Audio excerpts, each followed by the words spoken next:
Okay. Most people think you need a high income to get rich. You don't? A janitor just left $8 million to his local library. Here's how. Hook_end. Let me introduce you to Ronald Reed. Ronald Reed was a real person. He lived in Brattleboro, Vermont. He worked as a janitor at a JCPenney and later as a gas station attendant. He never made more than $20,000 a year. He drove a used car, wore second-hand clothes, and lived modestly in a small house he bought in the 1960s. When he died in 2014 at age 92, he left $8 million to his local library and hospital. Not from a lottery win. Not from an inheritance. From investing small amounts consistently in the stock market for over 70 years. Pattern_interrupt. Ronald Reed is proof that compound interest doesn't care about your salary. It only cares about time and consistency. Now let me tell you about Bob. Bob is a fictional character. But his story is based on the exact same math that made Ronald Reed a millionaire. Bob graduates college at 22. Gets a job paying $45,000 a year. He lives modestly. Drives a used car. Shares an apartment. And starting at age 23, he puts $200 a month into a simple S&P 500 index fund. Pattern_interrupt. That's it. He's not a stock picker. He doesn't time the market. He doesn't have a secret strategy. He just buys the same broad market index every month. Year after year. Through booms and busts. Through his first job. His marriage. His kids' college. His retirement. At age 65, Bob stops. He's been investing $200 a month for 42 years. That's $100,800 of his own money. But Bob's portfolio? It's worth over $1.2 million. Not because he's a genius.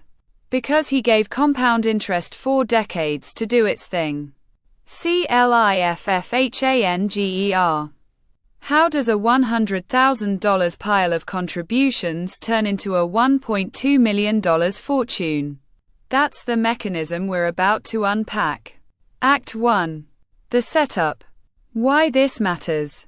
In 2024, the Federal Reserve reported that the median American household has about $8,000 in a checking account and $73,000 in retirement savings. The typical 65-year-old has saved roughly $200,000 for retirement. That's not nothing. But it's not a million. And with life expectancies rising and Social Security's future uncertain, retiring on $200,000 is tight. Pattern_interrupt. Meanwhile, a 2023 survey by Northwestern Mutual found that Americans believe they need $1.25 million to retire comfortably.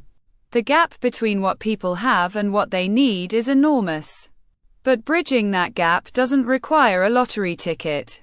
It requires understanding a mathematical force that Albert Einstein allegedly called the eighth wonder of the world: compound interest. Act 2. The mechanism. How it really works. Here's the simple version. You invest $1,000. It grows at 7% per year. After year 1, you have $1,070. That extra $70 is interest now in year 2. You earn 7% on $1,070. That's $74.90. So now you have $1,144.90. The interest is earning interest that's compounding. Pattern_interrupt. But the real power doesn't show up for a while. For the first decade, it feels like nothing is happening. After 10 years at 7%, your $1,000 becomes about $1,967. You've doubled your money. That's nice. But it's not life-changing. Then something shifts. After 20 years, that same $1,000 becomes $3,869. After 30 years, $7,612. After 40 years, $14,974. The last decade added more than the first 3 decades combined. That's the compound curve. It's not a straight line. It's a hockey stick. CLIFFHANGER. And here's where the real story gets interesting. Most people think the key variable is the rate of return. It's not. The key variable is time. Let me show you why. Imagine 2 people. Alice starts investing at age 25.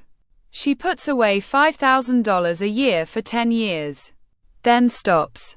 Total contributions: $50,000. Bob starts at age 35. He puts away $5,000 a year for 30 years. Total contributions: $150,000. Who has more at age 65? Pattern_interrupt. If both earn 7% per year, Alice ends up with about $602,000. Bob ends up with about $540,000. Alice put in 1/3 the money Bob did. But she ends up with more. Why? Because her money had an extra decade to compound. That's the hidden detail. Money's most important property is not how much you earn on it, but how long it has to earn. Let me give you a real-world example.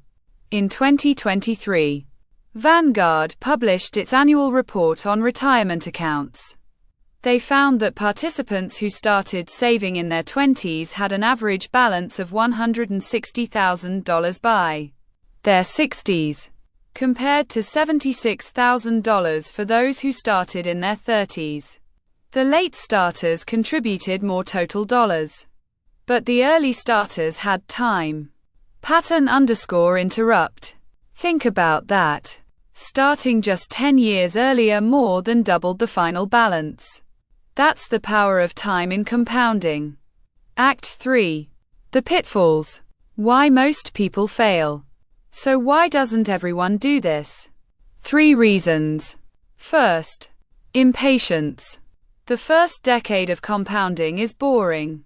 If you invest $200 a month for 10 years at 7%, you have about $35,000. That's not $1 million. It's not even a house down payment in most cities. So people get discouraged. They pull their money out. They chase hot stocks or crypto. They lose it all. Pattern_interrupt. Second, volatility. The stock market doesn't go up 7% every year. Some years it drops 30%. When that happens, people panic and sell. But selling during a crash locks in losses and destroys the compounding machine. The people who got rich from compounding are the ones who kept buying during the crashes. Third, lifestyle creep.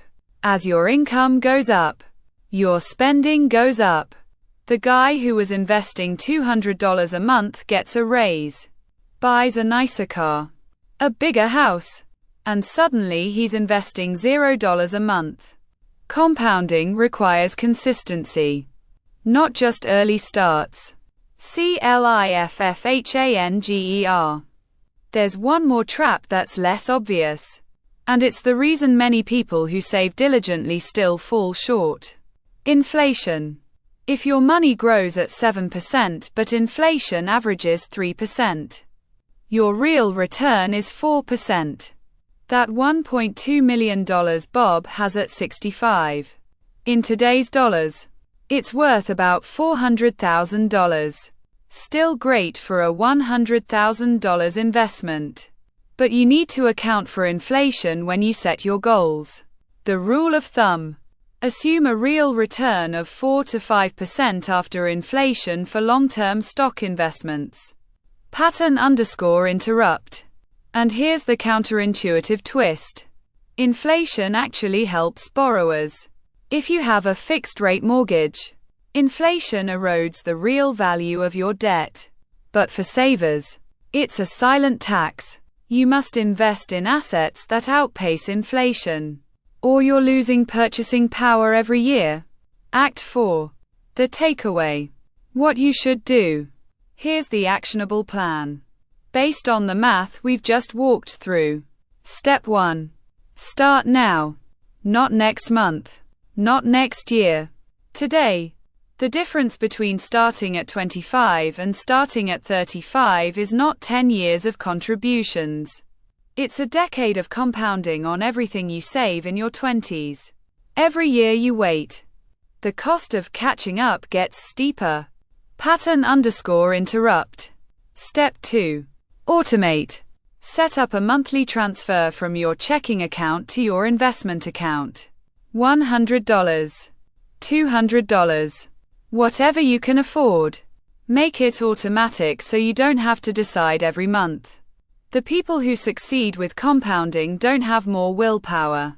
They have better systems. Step 3. Stay the course. When the market drops 20%, don't sell. Keep buying. The S&P 500 has had a negative year roughly 1 out of every 4 years. But over any 20-year period in history, it has never lost money. The only way to lose is to sell when it's down. Pattern_interrupt. Step 4. Increase your contributions over time. As your income grows, increase your savings rate. If you get a 3% raise, increase your contribution by 1%. You'll barely feel it, and your future self will thank you. Let me close with a number that puts this all in perspective. If you're 25, and you invest $500 a month, earning 7% until 65, you'll have roughly $1.4 million. That's $240,000 of your own money and $1.16 million of compound interest. The interest does the heavy lifting. Your job is just to start and stay out of the way. CLIFFHANGER. But here's the thing most people miss. The real secret isn't the math. It's the behavior.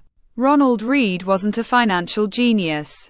He was a janitor who stayed consistent for 70 years.